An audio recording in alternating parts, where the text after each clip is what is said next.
OK, on est arrivé. Jacques 1, 25. Mais celui qui a plongé les regards dans la loi parfaite, la loi de la liberté, et qui persévère, non pas en l'écoutant pour l'oublier, mais en la pratiquant activement, celui-là sera heureux dans son action même.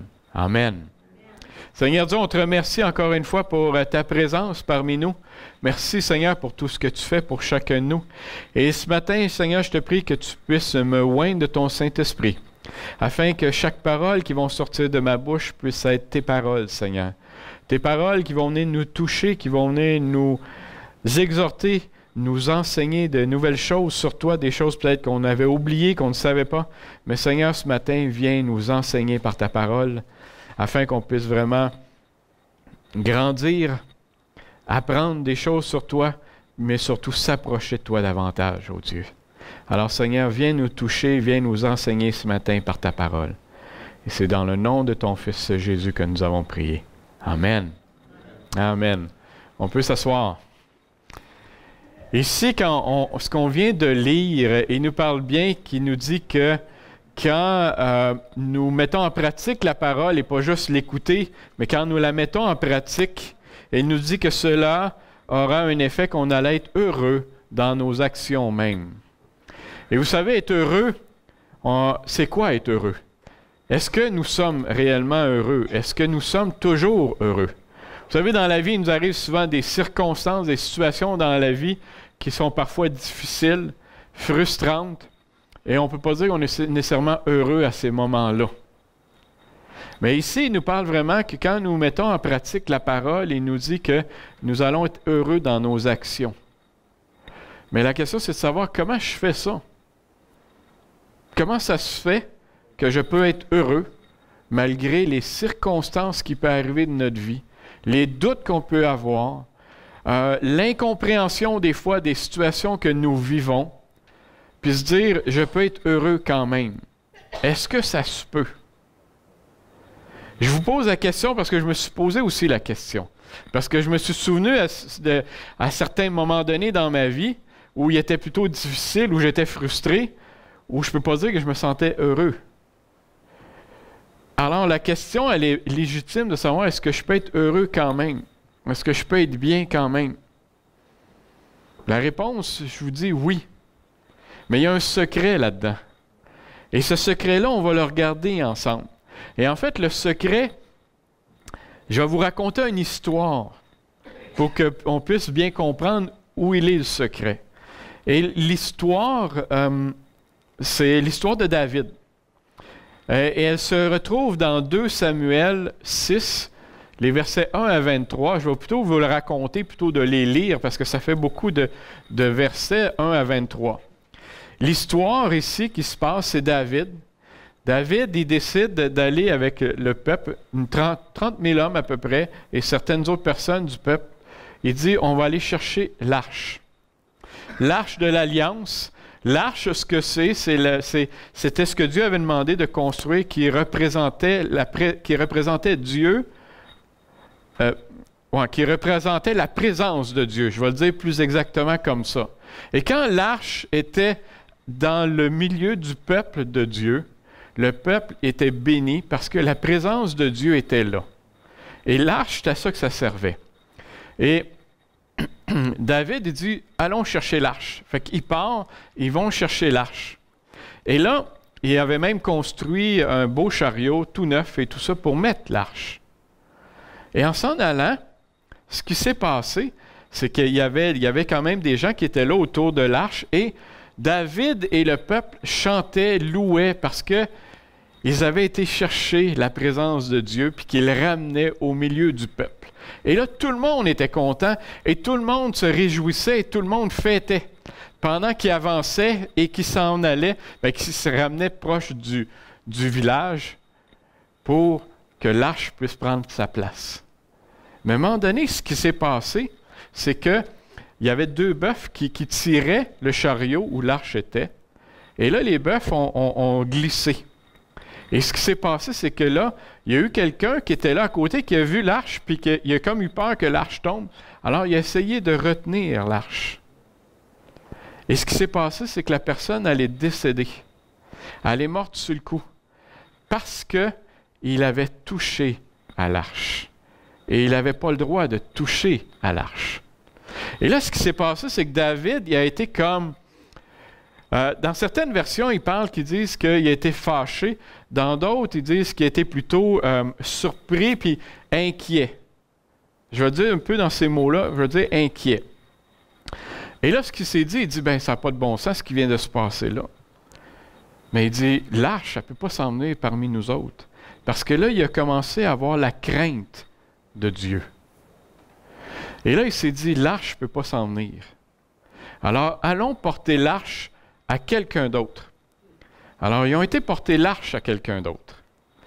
Et lui, il s'est retourné avec tout le village, tout le monde dans le village. Et au bout de 3 mois, là, il y a des gens qui sont venus y faire un compte-rendu de ce qui se passait chez la personne qui avait reçu l'arche. Et là, ce qu'il lui disait, c'est que depuis que l'arche est dans cette famille-là, ça va numéro 1, ça va bien, tout va bien, ils sont heureux et Dieu répond à leurs besoins et ils sont comblés. Fait que David, quand il a entendu ça, il a dit, ben là, il s'est dit, ben moi aussi, je veux être comblé. Nous voulons être comblés. Fait qu'il dit, allons chercher l'arche. Alors, il retourne une 2e fois chercher l'arche. Mais là, ce qui se passe, c'est que là, ils ont été chercher l'arche. Puis là, en partant, au bout de 6 pas que le peuple a avancé, David a dit, on arrête là. Et là, ils ont décidé de faire un sacrifice. Un sacrifice pour remercier Dieu. Et à partir de ce moment-là, après ça, ils ont continué, ils ont ramené l'arche. Et tout le monde était heureux, tout le monde était content. Et là, ça fêtait et ça fêtait. À un point tel que David, il dansait. Et quand ils sont arrivés dans le village, ce qui s'est passé, c'est qu'il y avait Mika, oui, c'est Mika. Mika ou Michal? Michal, il manquait un L. Michal, qui l'a vu, qui était sa femme, et qui l'a vu danser comme ça, très exubérant et tout ça. Et elle n'a pas aimé ça, de le voir aller comme ça. Elle a dit, il se prend pour qui? Ça n'a pas de bon sens. Ça n'a pas de bon sens, il fait un fou de lui, c'est ça qui se passe. Il fait un fou de lui. Alors, arrêtez de lui dire. Et lui, ben, il a répondu, il dit, je fais pas un fou de moi, là. Il dit, ce que je suis en train de faire, là, il dit, je suis en train de danser devant Dieu, de le remercier. Parce que Dieu, il m'a choisi, moi, pour être le chef du peuple d'Israël, le chef du peuple de Dieu. Et ça, il voulait le remercier et lui dire à Dieu, merci de m'utiliser, de m'avoir choisi, moi. Et il était heureux de le présenter et de le faire. Alors, il ne s'en est pas trop occupé de ce que Michal, sa femme, disait. Parce que pour lui, ce qui comptait en premier lieu, c'était de louer son Dieu, de le remercier pour ce qu'il faisait. Et dans l'histoire, dans les derniers versets, ce que ça nous dit, c'est que Michal, après cette situation-là, elle n'a jamais eu d'enfant. Fait que ça, c'est l'histoire de tout le chapitre 6, du verset 1 au verset 23. Maintenant, pourquoi je vous raconte cette histoire-là? En fait, pourquoi je vous la raconte, c'est que cette histoire-là, c'est notre histoire aussi, à nous, ici, qui croyons en Dieu, qui croyons en Jésus-Christ. Je vois plusieurs points d'interrogation dans vos visages, mais je vous explique. On va faire un parallèle avec l'histoire que David a vécue dans sa vie et nous aussi, notre vie, notre histoire avec Dieu. Et vous allez voir qu'il y a une grosse ressemblance. Si on regarde bien, David avait répondu à Michal, il avait dit que Dieu l'avait choisi, lui, pour s'occuper des choses de Dieu, du peuple d'Israël. Ce matin, si vous êtes ici, puis vous dites que vous avez accepté Jésus-Christ dans votre vie comme sauveur, et que vous croyez réellement que Dieu existe, et que vous y avez donné sa vie, bien, votre vie, ça veut donc dire que vous êtes aussi maintenant en charge des choses de Dieu. Vous avez, vous aussi, nous avons à nous occuper aujourd'hui des choses de Dieu. Parce que Dieu nous a choisis. Au même titre que David a été choisi, Dieu nous a choisis pour que nous parlions de lui, pour que nous puissions aider autour de nous les gens qui en ont besoin en son nom. Et nous devons aussi nous occuper de ce qui est écrit dans ce livre-là et de le mettre en pratique dans nos vies et d'agir et d'en parler de ce livre-là qui est la Bible, la parole de Dieu. Alors nous nous retrouvons ici en partant dans la même situation que David. Nous avons aussi dans ce cas-là toutes les bénédictions que David avait, nous les avons aussi. Nous avons cette joie aussi de dire que nous croyons en Jésus-Christ. Nous avons cette joie de dire que Dieu vit en nous par son Saint-Esprit. Nous avons toute cette joie-là. À un moment donné, ce qui s'est passé, puis c'est dans l'histoire, vous savez, je vous en ai parlé de la personne qui a touché à l'arche et qu'il est mort. Ici, ce qu'il faut comprendre, c'est que l'arche représente la présence de Dieu. La présence de Dieu au milieu du peuple de Dieu. La parole nous dit que quand Jésus est mort, puis il avait bien averti, il dit « Moi, je vais partir, mais quand je vais vous envoyer quelqu'un pour vous aider. » Et il nous a parlé du Saint-Esprit. Qui est le Saint-Esprit? C'est la présence de Dieu dans nos vies. C'est ça le Saint-Esprit. La présence de Dieu dans nos vies. Comme David avec le peuple, ils avaient l'arche qui est la présence de Dieu dans leur vie. Nous avons, nous aussi, le Saint-Esprit qui est la présence de Dieu dans nos vies. Mais, vous savez, avoir la présence de Dieu dans notre vie comporte aussi un certain danger. Je vais le dire de cette façon-là, un certain danger. Pourquoi je dis ça? C'est que quand on regarde bien dans l'histoire que je vous ai parlé, la personne qui s'appelle Uza, qui a touché à l'arche et qu'il est mort. Et dans la parole, ce que ça nous dit, c'est que ça a été considéré comme un sacrilège. Il n'avait pas besoin de toucher à l'arche. Il n'aurait pas dû toucher à l'arche. Dieu est capable de s'occuper de lui-même. Parce que s'il n'est pas capable, on a un problème. Parce que nous croyons que Dieu peut tout faire et il a tout fait. Alors il est capable de s'occuper de lui-même. Mais on constate qu'il y a eu quelque chose qui s'est passé, le fait qu'il lui ait touché. Ils appellent ça un sacrilège dans la parole. Puis quand on regarde, on va un peu plus loin, c'est que la personne n'avait pas pris au sérieux nécessairement ce que représentait réellement l'arche. Et je vais aller plus loin, je vous dirais que le peuple au complet n'avait pas pris au sérieux ce que représentait l'arche. Et je m'explique pourquoi je vous dis ça. C'est que quand ils ont été chercher l'arche la première fois, tout le monde était content, tout le monde fêtait et ça allait bien.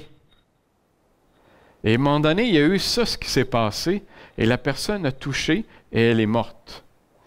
La deuxième fois, quand ils ont retourné, qu'est-ce qu'ils ont fait? Après 6 pas, ils ont fait un sacrifice. C'est important de comprendre qu'est-ce qu'ils ont fait et pourquoi ils l'ont fait. Qu'est-ce que représente le sacrifice? Le sacrifice dans la parole de Dieu, c'est pour c'est demander pardon, c'est de se faire laver des péchés qu'on aurait faits, puis d'être pur devant Dieu. David avait senti le besoin que d'aller chercher l'arche la deuxième fois. Il avait réalisé que ce qu'il manquait pour lui, c'était la pureté, d'être sanctifié, que la première fois, il ne l'a pas fait. Mais la deuxième fois, il l'a fait. Et après ça, ils ont pu continuer leur chemin et l'arche est rentrée avec le peuple. Maintenant, nous fêtons aussi et nous disons que nous avons reçu le Saint-Esprit. Mais est-ce que nous sommes toujours saints et sanctifiés avec le Saint-Esprit qui est venu en nous? Vous savez, trop souvent, ce que nous entendons, c'est des gens qui nous disent, puis des gens qui croient en Dieu, qui disent « Oui, je crois en Dieu, mais il me semble qu'il me manque quelque chose. Il me semble que je voudrais avoir plus encore de la présence de Dieu dans ma vie. Mais pourtant, nous l'avons. Nous disons que nous avons le Saint-Esprit. Nous avons la présence de Dieu en nous. Alors nous l'avons. Qu'est-ce qu'on cherche de plus dans ce cas-là? Nous l'avons. Vous savez, il est là le problème. Avec David aussi.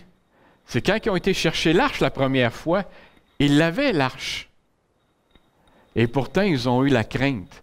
David a eu la crainte avec ce qui s'était passé. Pourtant, il l'avait. Mais quand il a été cherché la deuxième fois, là, il a trouvé important de faire un sacrifice avant d'aller plus loin. Et c'est là toute la différence. Et je vous parlais du secret. Mais en fait, le secret que je vous parlais tout à l'heure, c'est est-ce que nous réalisons qui est le Saint-Esprit? Et est-ce que vraiment nous le laissons agir dans nos vies? Est-ce que vraiment le Saint-Esprit et nous sommes assez sanctifiés pour que le Saint-Esprit puisse agir dans nos vies? Elle est là la problématique. Et c'était la même problématique que David a vécue quand ils ont été chercher l'arche la première fois. Ils n'étaient pas prêts. Ils n'étaient pas sanctifiés pour aller chercher l'arche. Ils ont été la chercher comme si c'était un trésor quelconque. C'est ça qu'ils ont fait. Mais ce n'est pas un trésor quelconque, l'arche. C'est l'arche de Dieu qui faisait toute la différence dans la vie du peuple d'Israël. Et nous, le Saint-Esprit, ce n'est pas un esprit quelconque non plus. C'est l'Esprit de Dieu. Vous comprenez? L'Esprit de Dieu. Pas l'Esprit d'un autre, l'Esprit de mon voisin, mais l'Esprit de Dieu. L'Esprit réel, celui qui a tout créé, qu'il vient en nous. Alors, ce n'est pas n'importe quoi. C'est quelque chose d'important. Et vous savez, dans la parole même, Jacques, à un moment donné, en parle. Dans Jacques 4, les versets 1 à 7, à un moment donné, ce qu'il dit, il dit « Dieu aime jusqu'à la jalousie l'Esprit qu'il a fait habiter en vous. » Dieu aime jusqu'à la jalousie l'Esprit qu'il a fait habiter en nous. Vous savez, quelqu'un de jaloux, c'est quelqu'un qui peut faire beaucoup de choses. Et c'est terrible, la jalousie. Et ici, ce qu'il nous dit, c'est que l'Esprit qu'il a mis en nous, Dieu va aller jusqu'à la jalousie. Ça veut donc dire que Dieu n'acceptera pas qu'il y a un autre esprit qui vit en nous dans ce cas-là. Ça veut donc dire que ce qu'il s'attend, c'est qu'il y a un seul esprit qui soit en nous, qu'il n'y en ait pas deux, qu'il n'y ait ni 3, ni 4, ni 5. Son esprit à lui seulement. Et la question, c'est de savoir, est-ce que nous faisons tout en notre pouvoir pour que l'Esprit de Dieu prenne la place uniquement? Ou il arrive quelquefois que nous laissons passer autre chose ou d'autres esprits. Ou encore, on s'imagine que. Quand je dis on s'imagine que, l'exemple que je peux vous donner, puis vous l'avez entendu souvent, puis même moi je vous l'ai déjà donné aussi, à un moment donné, l'histoire de Ananias et Saphira. Ananias et Saphira, dans l'histoire, ce que c'est que ces deux personnes-là, à l'époque, les gens vendaient tout ce qu'ils avaient, leurs biens, pour les réunir ensemble, puis ils vivaient en communauté.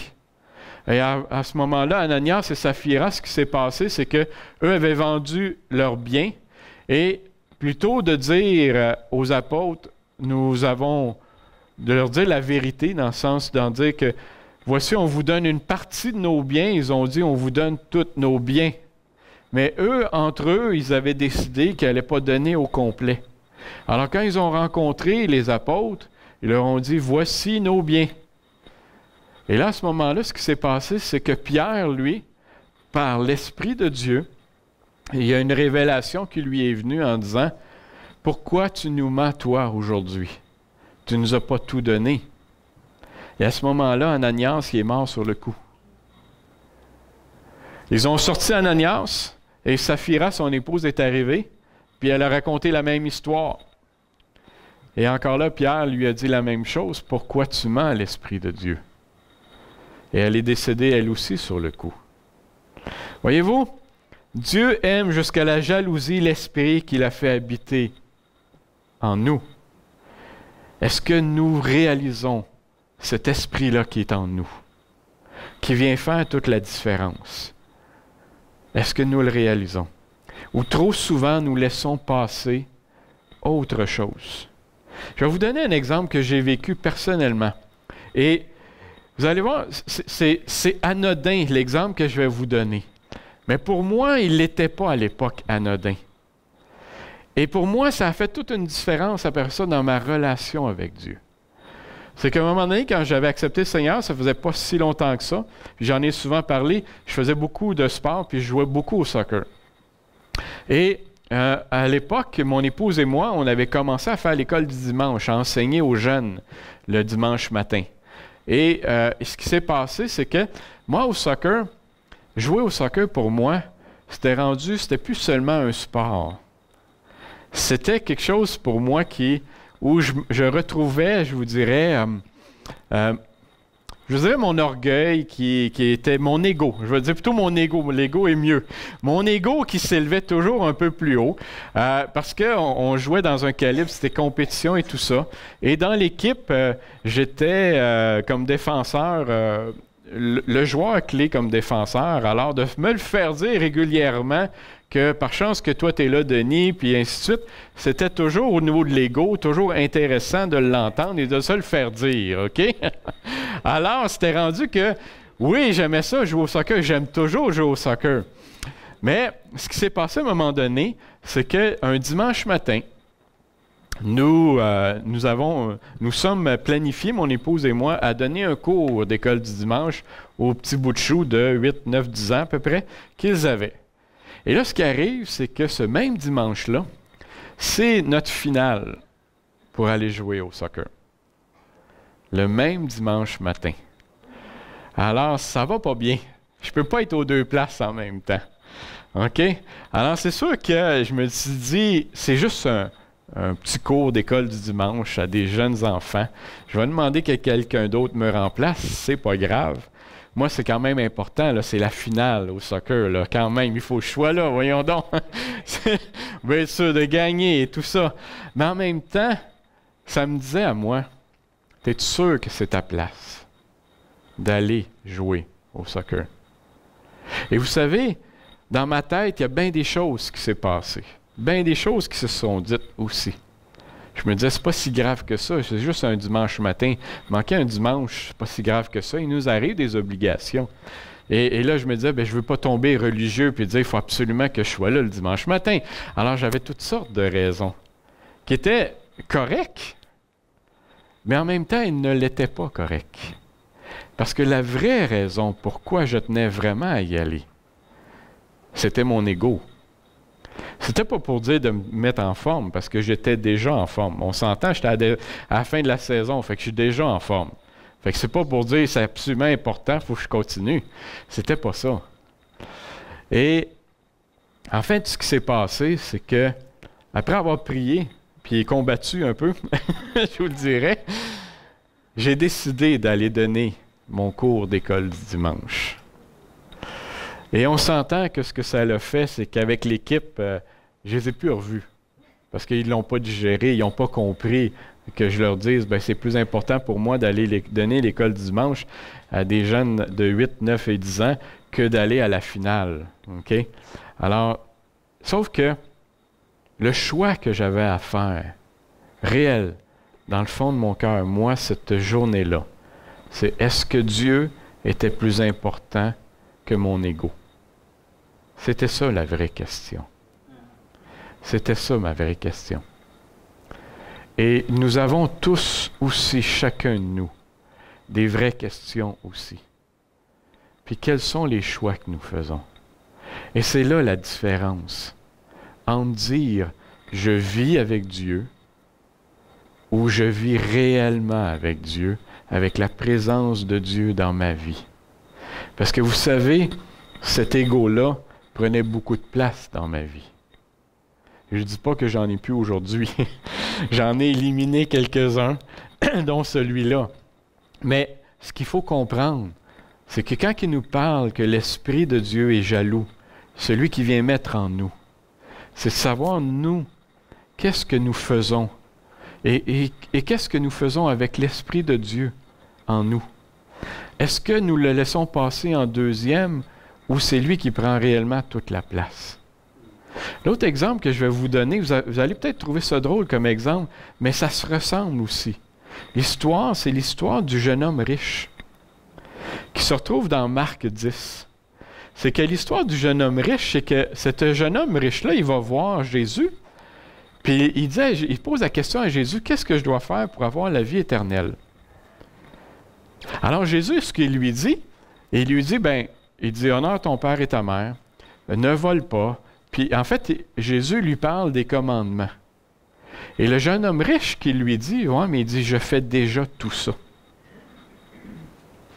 S'il faisait déjà tout ça, pourquoi a-t-il posé la question, qu'est-ce qu'il doit faire pour avoir la vie éternelle?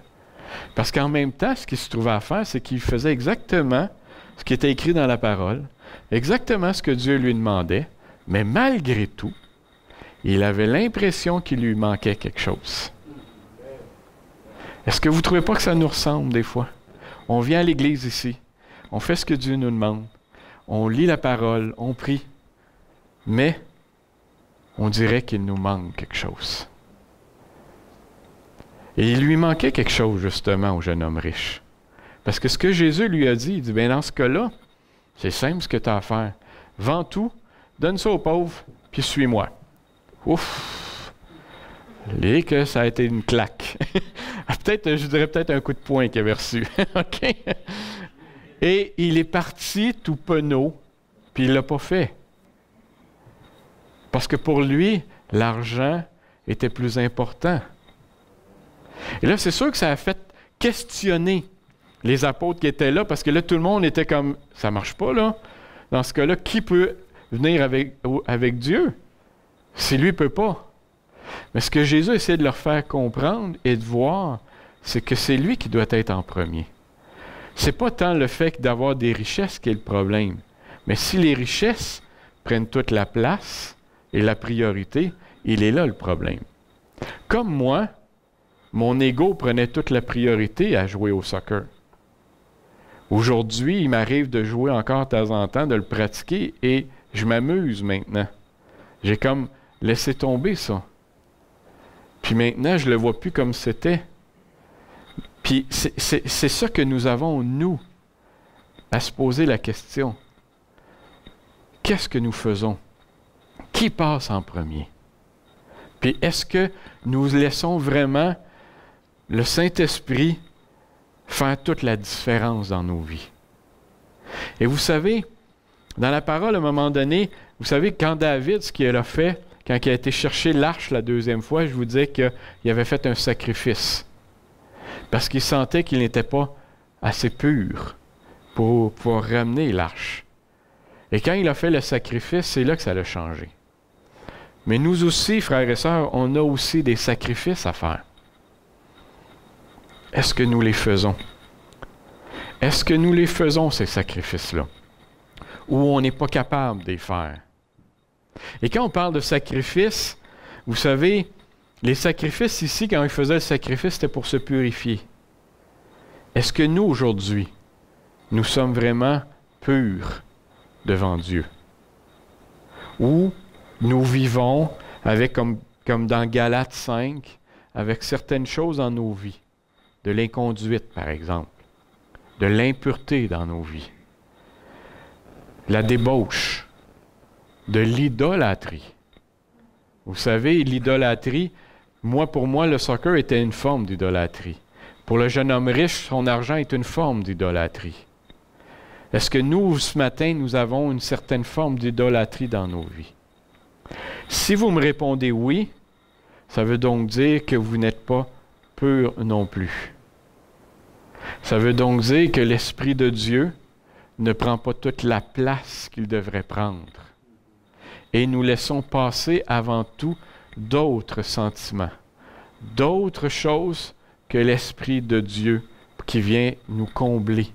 Parce que la parole nous dit bien, puis quand on a lu tout à l'heure dans Jacques, mais celui qui a plongé les regards dans la loi parfaite, la loi de la liberté, la loi de la liberté, et qui persévère, non pas en l'écoutant pour l'oublier, mais en la pratiquant activement, celui-là sera heureux.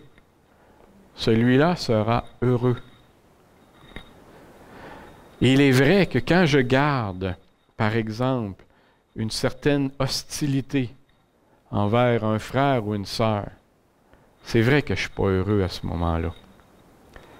Et voyez-vous, c'est certain que si vous avez l'Esprit de Dieu en vous, l'Esprit de Dieu, c'est certain que ce qu'il vous dit, c'est que tu ne dois pas garder cette hostilité-là envers ton frère et ta sœur. Mais combien de gens le gardent pareil? Alors, qu'est-ce qu'on est en train de faire? On est en train de laisser de côté l'Esprit de Dieu.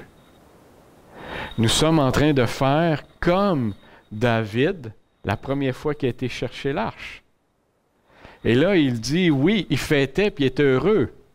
Nous fêtons le matin ici, nous chantons des louanges puis nous disons merci à Dieu, mais en même temps, nous gardons une hostilité envers notre frère et notre sœur qui est ici même.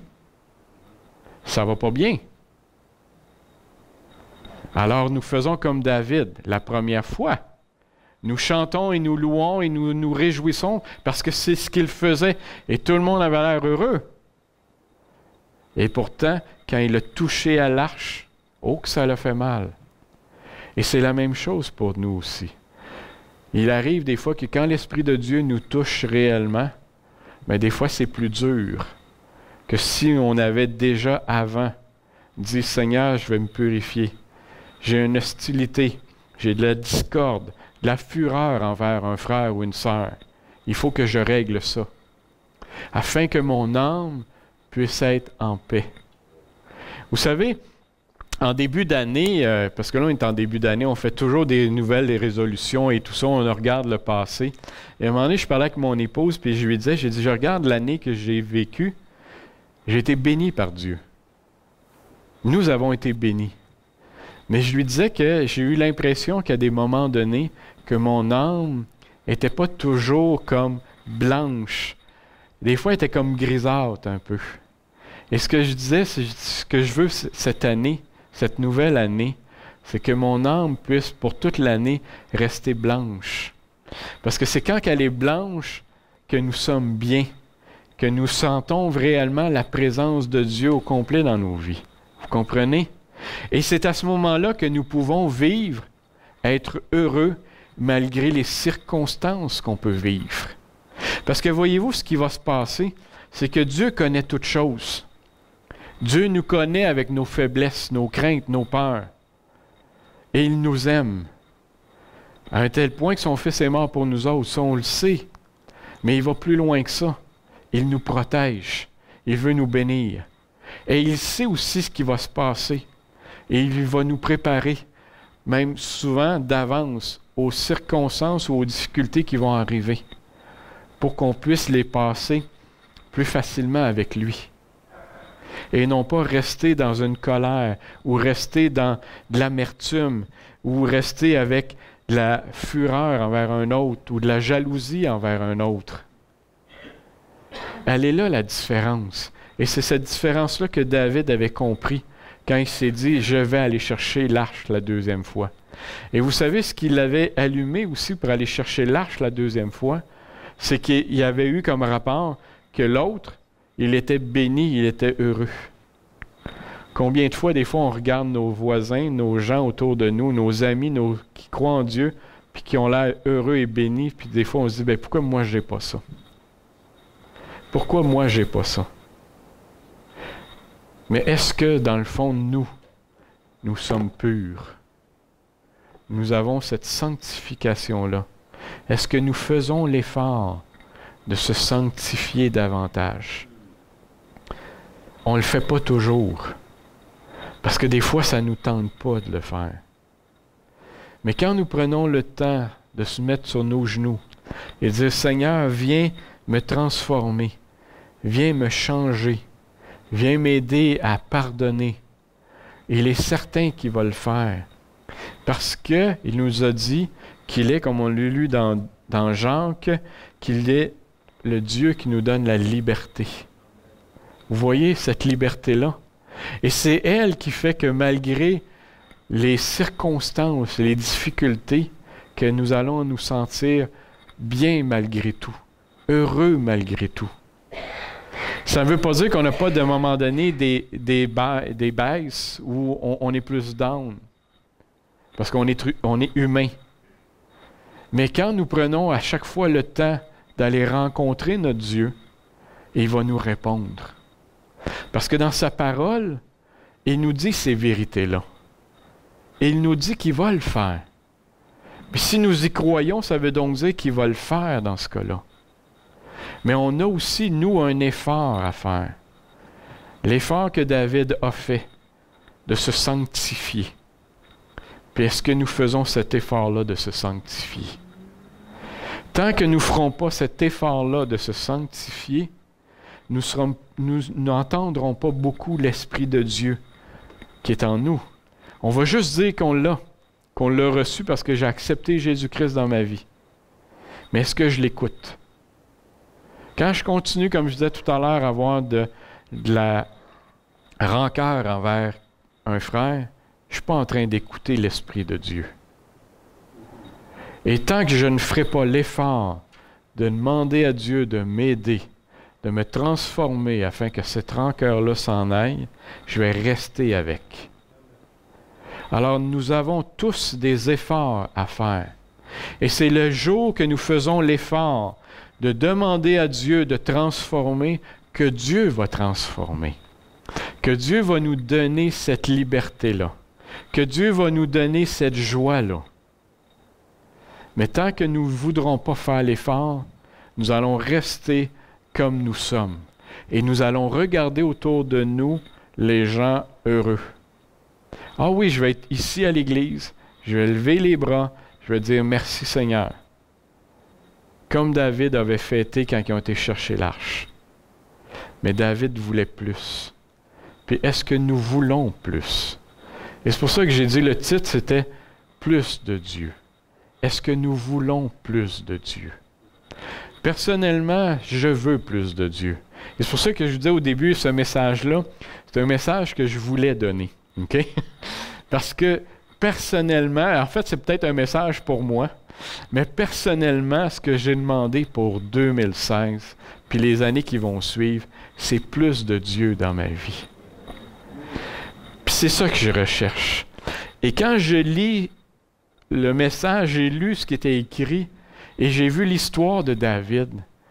J'ai compris ce qui manquait, puis que David avait compris. C'était la sanctification. Pour avoir plus de Dieu dans nos vies, nous devons passer par cette sanctification-là. Chacun de nous, on ne peut pas passer à côté. Puis si on ne le fait pas, on va être sauvé. Parce que nous avons accepté Jésus-Christ dans nos vies. Mais nous allons avoir une vie avec Dieu, tout simplement. Est-ce que nous voulons avoir une vie comblée? Et là, c'est pas pareil, une vie comblée. Je vais juste terminer avec le psaume 16.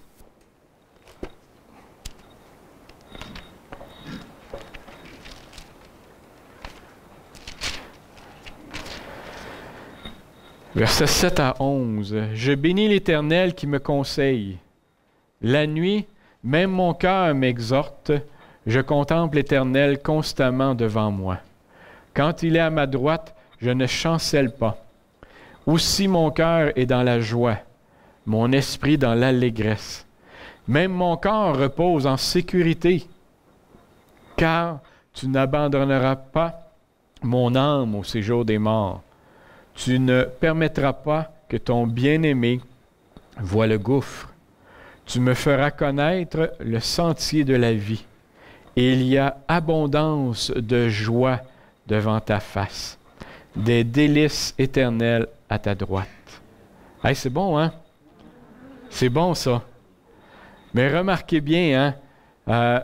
Il nous dit bien que Dieu nous bénit, il nous conseille la nuit, tout ça. Mais il dit bien ici que tant que l'Esprit de Dieu est avec nous, et pour avoir toutes ces bénédictions-là, cette grâce-là de la part de Dieu, mais c'est quand nous le laissons agir dans nos vies. Et que nous laissons la sanctification prendre la place afin que l'Esprit de Dieu vienne transformer nos vies. Et vous savez, quand je dis ça, puis quand je disais que je voulais avoir plus de Dieu dans ma vie, c'est pas un rêve surnaturel que je cherche.